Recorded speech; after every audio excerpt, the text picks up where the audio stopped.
Semaine 9, jour 3. Nous savons que tout contribue au bien de ceux qui aiment Dieu, de ceux qui sont appelés conformément à son plan. Bonjour et bienvenue à Dieu au quotidien, notre série d'études méditatives sur le chapitre 8 de la lettre de Paul aux Romains.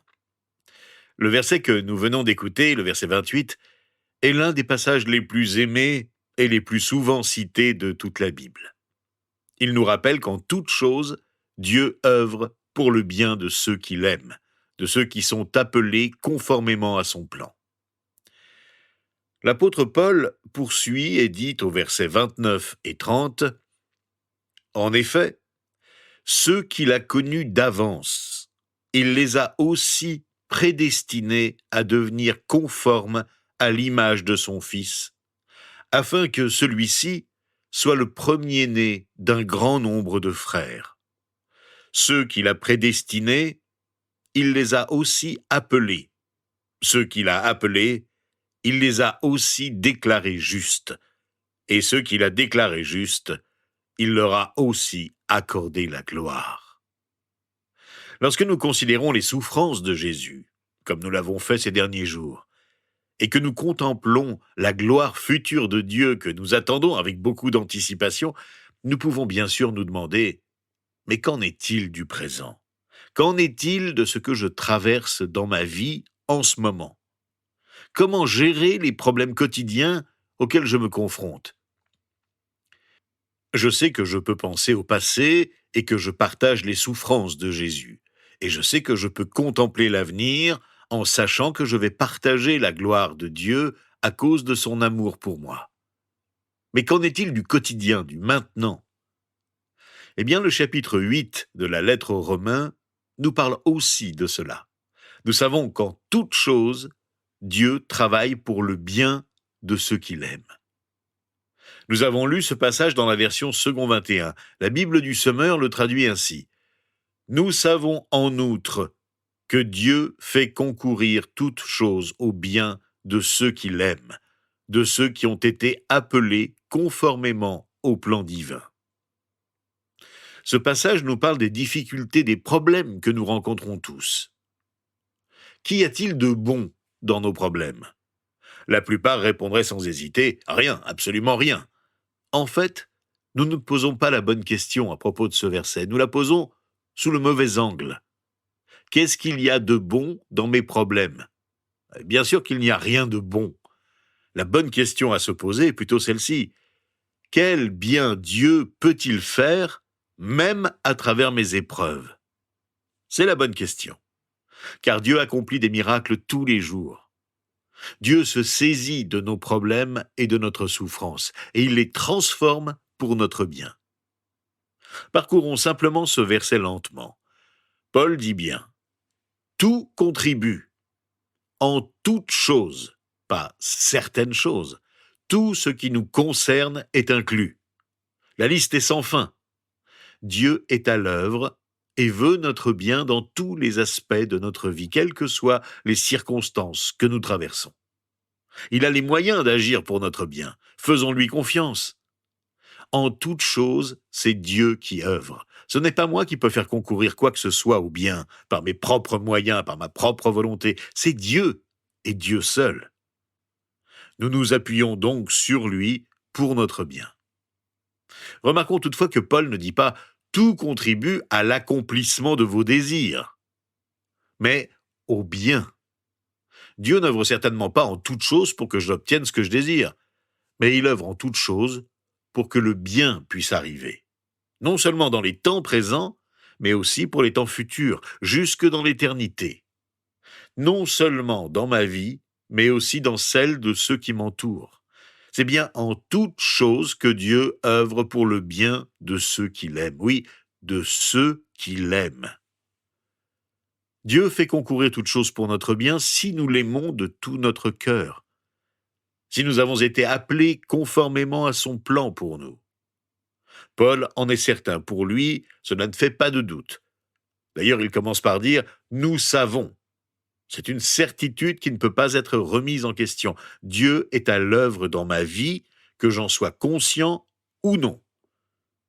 Ne l'oublions jamais, surtout quand nous traversons des difficultés et que nous ne voyons pas comment nous allons nous en sortir, et que nous avons tendance à gémir dans notre coin sans voir de solution, surtout lorsque nous avons commis des erreurs et ne savons pas comment les réparer.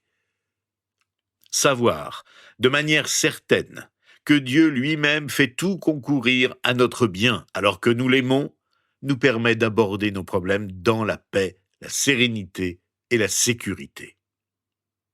À quoi les problèmes peuvent-ils contribuer ? Eh bien, voici ce qu'ils font. Ils nous rendent semblables à l'image de Jésus. Nous savons que Dieu se sert de tout ce qui nous arrive, de toute chose, de toute difficulté, pour contribuer à notre bien, afin de nous conformer à l'image de son Fils. Il nous a appelés à lui pour que son plan s'accomplisse en nous. Et voici son plan, que nous lisons au verset suivant. En effet, ceux qu'il a connus d'avance, il les a aussi prédestinés à devenir conformes à l'image de son Fils, afin que celui-ci soit le premier-né d'un grand nombre de frères. Ceux qu'il a prédestinés, il les a aussi appelés. Ceux qu'il a appelés, il les a aussi déclarés justes. Et ceux qu'il a déclarés justes, il leur a aussi accordé la gloire. Nous n'aimons pas Dieu parce que nous l'avons décidé de nous-mêmes.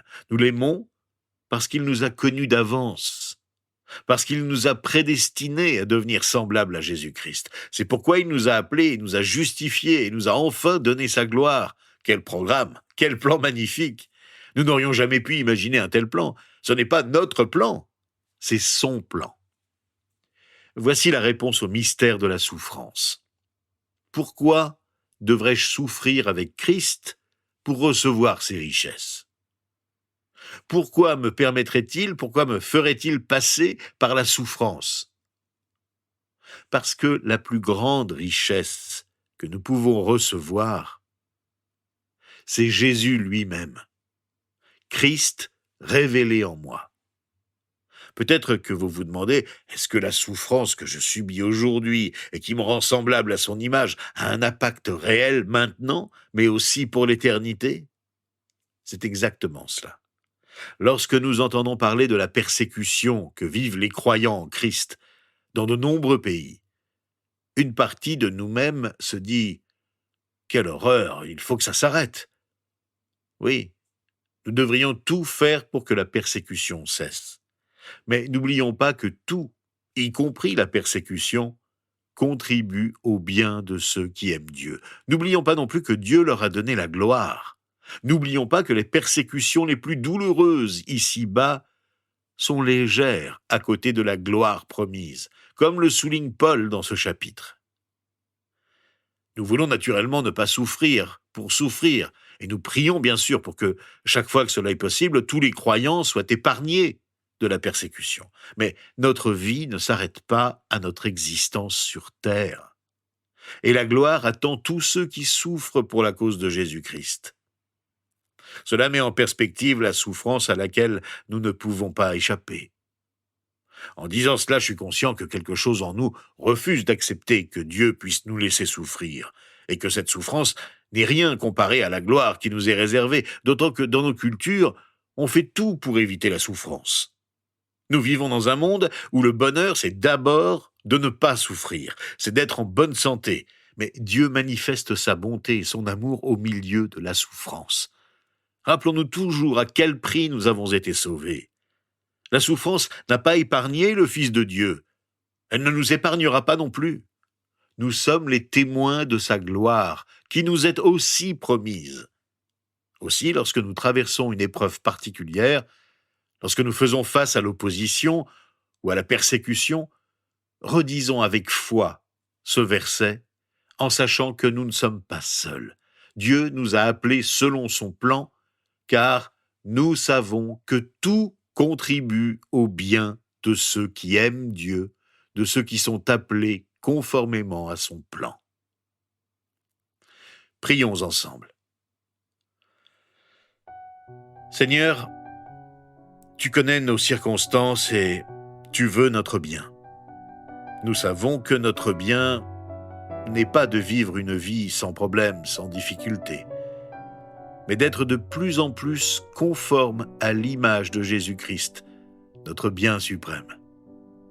Continue d'œuvrer en nous. Que l'Esprit Saint vienne à notre aide pour y parvenir. Donne-nous la force de surmonter nos épreuves avec confiance et persévérance.